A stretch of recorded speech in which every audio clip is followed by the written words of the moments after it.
Hello दोस्तों, नमस्कार। आज की इस वीडियो पर हम बात करने वाले हैं वैट तैयार कैसे करें। वैट तैयार करने की सरल आसान विधि। वैट तैयार करते समय कौन कौन सी ज़रूरी बातें याद रखना चाहिए, वैट बनाने के क्या फ़ायदे हैं, कितने एमएम की ड्रिप बिछाएं, कितने माइक्रोन का मल्चिंग पेपर लगाएं, तो जो संपूर्ण जानकारी इस वीडियो के माध्यम से मिलने वाली है। नमस्कार, आप देख रहे हैं भारतीय कृषि network advance agriculture YouTube channel. मैं हूं आपका होस्ट एंड दोस्त शिव कुमार। चलिए भाई शुरू करते हैं। यदि आप सब्जियों की खेती कर रहे हैं, जैसे करेला है, भिंडी है, बीन्स है, इसके अलावा टमाटर है, मिर्च है, खीरा है, प्याज है, शिमला है, गोभी है, स्ट्रॉबेरी है, या फिर कोई भी फसल जो कि आप वैट विधि से खेती कर रहे हैं, टपक सिंचाई से खेती कर रहे हैं, तो वैट किस प्रकार करना चाहिए। चाहो आप अनाज वर्गीय फसलें हों, दलहनी तिलहनी क्रॉप हों, चाहो आप सब्जी वर्गीय फसलें, किस प्रकार आपको वैट तैयार कराना चाहिए, आइए समझते हैं। सबसे पहले गहराई में, जो कि 1 से 1.5 फुट जैसे प्लाव होता है, गहराई में चलने वाले हल जैसे 1 से 1.5 फुट गहराई में प्लाव चलता है, उससे आपको प्लोविंग कराना है एक बार। उसके बाद बरसात आने से पहले, यदि आप खरीफ सीजन पर खेती कर रहे हैं, जून जुलाई पर खेती कर रहे हैं, तो बरसात आने से पहले, क्योंकि बरसात आ जाने के बाद जून के आसपास भारत पर बरसात आ जाती है, जून जुलाई पर, तो उसके बाद हम मल्चिंग नहीं बिछा पाएंगे, वैट तैयार नहीं कर पाएंगे। तो आपको बरसात आने से 1 माह पहले ही मल्चिंग वैट एकदम तैयार आपको करा लेनी है। इस प्रकार के यंत्र से मिट्टी को आपको बारीक कराना है। यदि बड़े डींगे हैं तो इस प्रकार आपको बारीक करा देना है, पूरे खेत में आपको चला देना है इसको। उसके बाद 2 बार रोटोवेटर से मिट्टी को आपको भुरभुरी कराना है, और जितनी मिट्टी भुरभुरी होगी मल्चिंग पेपर बिछाने में उतनी ही आसानी होगी। तो स्पेशल रोटोवेटर को कम से कम 2 बार आपको चलाना है। मिट्टी एकदम भुरभुरी हो जाना चाहिए, कुछ इस प्रकार। उसके बाद आपको वैट मेकर या फिर वैट राइजर से, जो आप यंत्र देख रहे हैं, ये है वैट मेकर, इससे आपको वैट बनवानी है। वैट किस प्रकार बनानी है, तो वैट की ऊंचाई 1 फीट, वैट की चौड़ाई आपको रखनी है 2.5 से 3 फीट, और वैट से वैट की दूरी 3 फीट आपको रखना चाहिए। यह जो डिस्टेंस है ये काफ़ी परफेक्ट है। टमाटर है, मिर्च है, शिमला है, बैगन के लिए काफ़ी अच्छा है यह डिस्टेंस। फिर उसके बाद आपको हाफ वैट बनवाना है। उसके बाद जैसे ही हमारी हाफ वैट एकदम तैयार हो जाती है, बेसल डोज देना है। अब बेसल डोज प्रति एकड़ की दर से 3 से 4 ट्राली गोबर की खाद, कम से कम 2 ट्राली तो ज़रूर प्रयोग करें।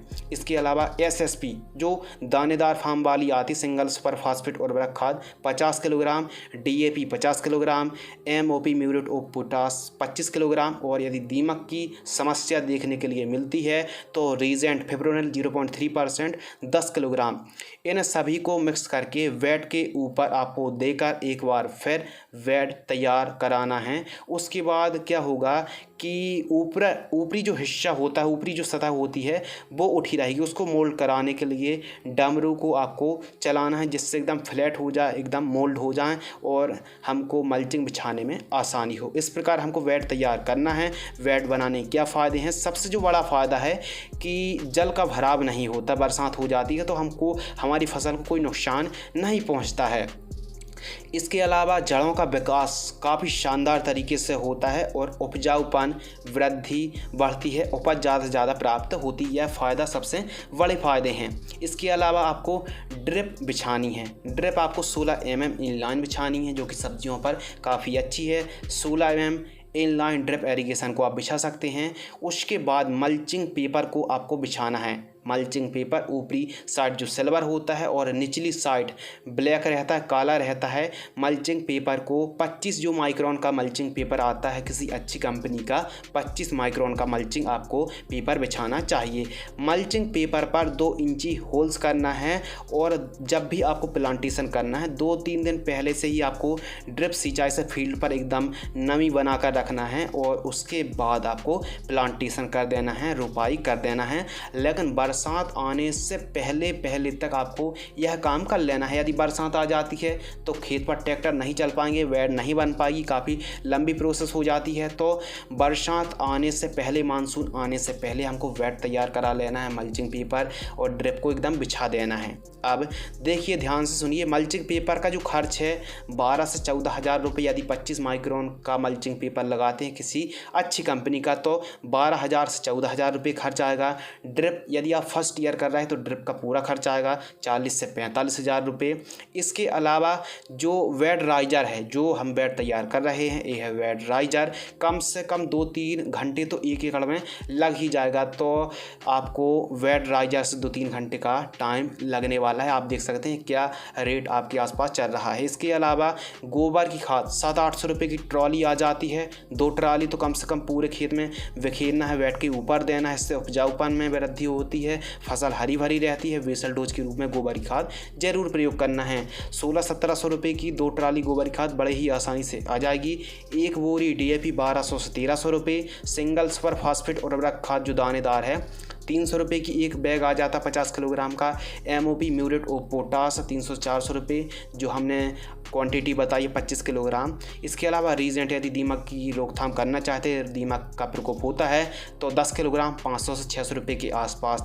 और जब आप ड्रिप को लगवाएंगे, मल्चिंग पेपर को बिछवाएंगे तो 4 से 5 हज़ार रुपये एकड़ का खर्च लग जाता है लेबर का। यदि आप मल्चिंग पेपर को बिछवा रहे हैं तो 4-5 हज़ार रुपये प्रति एकड़ का खर्च आ जाता है। अब तो मशीनरी भी आ गई हैं जो कि ऑटोमेटिक होल्स भी करेगी, ड्रिप को भी बिछाएगी, मल्चिंग पेपर को भी इंस्टॉल कर देगी। तो इस प्रकार हमको करेला हो, भिंडी हो, टमाटर हो, सब्जियां हो, खीरा हो, शिमला हो, स्ट्रॉबेरी हो, गोभी हो, प्याज हो, कोई भी फसल की खेती कर रहे हैं तो इस प्रकार बेसल डोज देना है। इस प्रकार आपको वेड तैयार कराना है।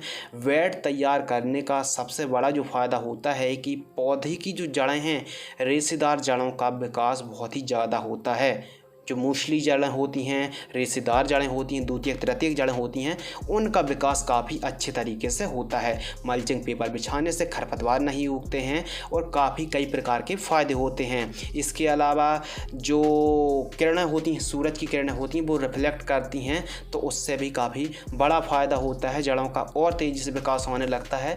और मल्चिंग पेपर बिछाने से सबसे बड़ा जो फ़ायदा है कि सिंचाई कम करनी पड़ती है, कम सिंचाई की आवश्यकता पड़ती है, जल का वाष्पीकरण बहुत ही कम होता है।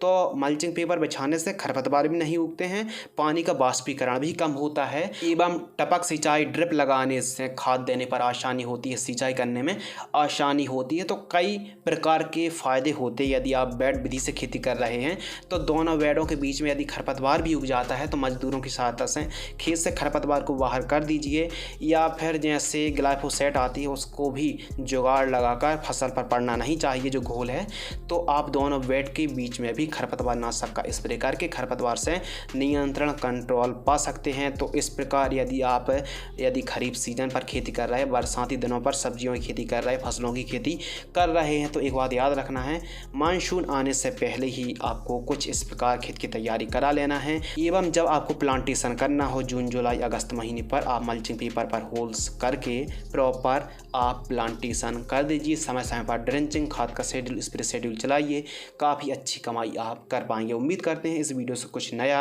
नॉलेजेबल और इंटरेस्टिंग सीखने के लिए ज़रूर मिला होगा। धन्यवाद, नमस्कार।